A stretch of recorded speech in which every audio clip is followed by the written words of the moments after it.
ایک صاحب کہنے لگے حلوہ کیسے حرام ہو گیا؟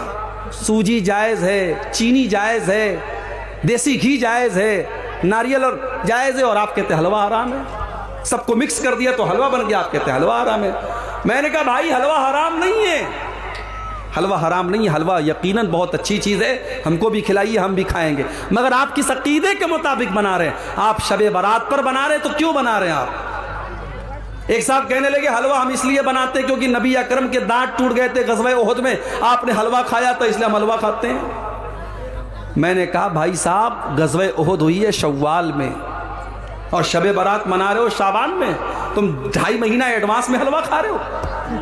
نبی اکرم نے اگر حلوہ کھایا بھی تھا، پہلی بات تو یہ من گھڑت بات ہے، اگر آپ نے کھایا تھا تو شوال میں کھایا تھا، تمہیں اتنی جلدی پڑی ہے تم 2.5 مہینہ پہلے حلوہ کھا رہے ہو، حلوہ کا ثبوت ہے ہی نہیں۔ اور پھر حلوہ اصل میں یہ پیٹو قسم کے شکم پرور مولویوں نے اس کا ایجاد کیا تاکہ ہمارے پیٹ کی دکانیں چلتی رہیں۔ تو بدعت کرنے والا توبہ نہیں کرتا ہے، اسی لیے اللہ کے نبی اپنے ہر خطبے میں کہتے تھے وَشَرَّ الْأُمُورِ مُحْدَثَاتُهَا، تب سے برا کام بدعت ہے، وَكُلُّ مُحْدَثَةٍ بِدْعَةٍ، دین کے اندر نیا نکالا گیا کام بدعت ہے، وَكُلُّ بِدْعَةٍ ضَلَالَةٍ، اور ہر بدعت گمراہی ہے۔ اصول یاد رکھیے، شریعت کا ایک اصول یاد رکھیے، ہم جو کلمہ پڑھتے ہیں لا الہ الا اللہ محمد الرسول اللہ، اس کلمے کے اندر 2 اصول موجود ہیں۔ لا الہ الا اللہ کا مطلب عبادت اگر ہوگی تو صرف اور صرف اللہ کی ہوگی، عبادت اگر ہوگی تو صرف اور صرف اللہ کی ہوگی، اور محمد الرسول اللہ کا مطلب یہ ہے کہ عبادت اگر ہوگی تو محمد الرسول اللہ کے طریقے کے مطابق ہوگی۔ تو کلمے کے اندر 2 اصول سکھایا گیا، عبادت کس کی ہونی چاہیے؟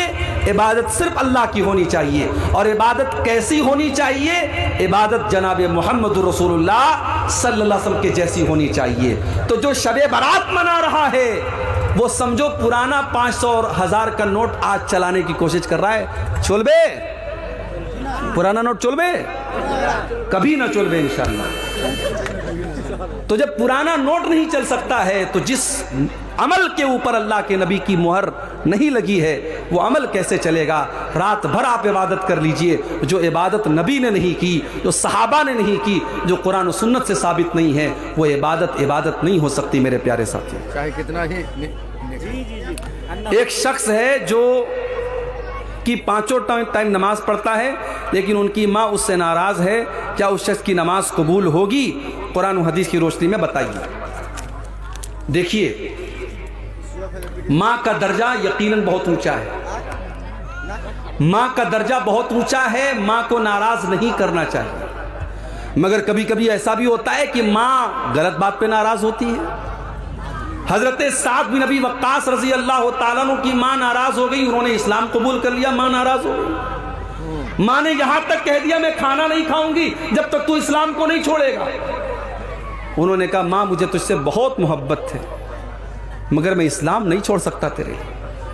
ماں نے کھانا پینا بند کر دیا۔ حضرت سعد بن ابی وقاص رضی اللہ تعالیٰ عنہ نے بہت سمجھایا، ماں تیار نہیں ہوئی، بڑھیا تھی، عمر ہو چکی تھی، تھوڑا سا ٹائم گزرا، بستر پڑ گئی۔ اب بستر پڑ گئی، اب خاندان کے لوگ آ رہے ہیں، ان کی ماں کی حال چال پوچھ رہے ہیں، اور جب پتہ چلتا ہے کہ بیٹے کے اسلام قبول کرنے کی وجہ سے انہوں نے کھانا پانی بند کر دیا ہے تو لوگ ان کو برا بلا بھی کہہ کے جا رہے ہیں کہ دیکھو اس کی وجہ سے اس کی ماں بیمار پڑی ہے۔ حالت یہ ہو گئی حضرت سعد کی ماں آخری سانسیں لینے لگی، آخری سانسیں لینے لگی، انتقال کا ٹائم آ گیا۔ حضرت سعد نے اپنی ماں سے کہا کہ اے امی جان، لو کانت لکی میت نفس، اگر اللہ تعالیٰ تجھے 100 زندگیاں دے دے، تیرے اندر 100 جان پیدا ہو جائے اور ایک ایک جان تیری نکلتی چلی جائے اور تم مجھ سے کہہ دے کہ میں اسلام کو چھوڑ دوں، تو اے میری ماں میں تیری زندگی کو بچانے کے لیے اسلام کو چھوڑنے والا نہیں ہوں۔ ماں سمجھ گئی کہ میرا بیٹا ماننے والا نہیں ہے۔ ماں نے آخر میں کھانا کھایا، پانی پیا، اور بعد میں ماں کو بھی اللہ نے ہدایت دی اور بعد میں ماں نے بھی اسلام قبول کیا۔ تو ماں ناراض ہے اگر صحیح بات کو لے کر کے ناراض ہے،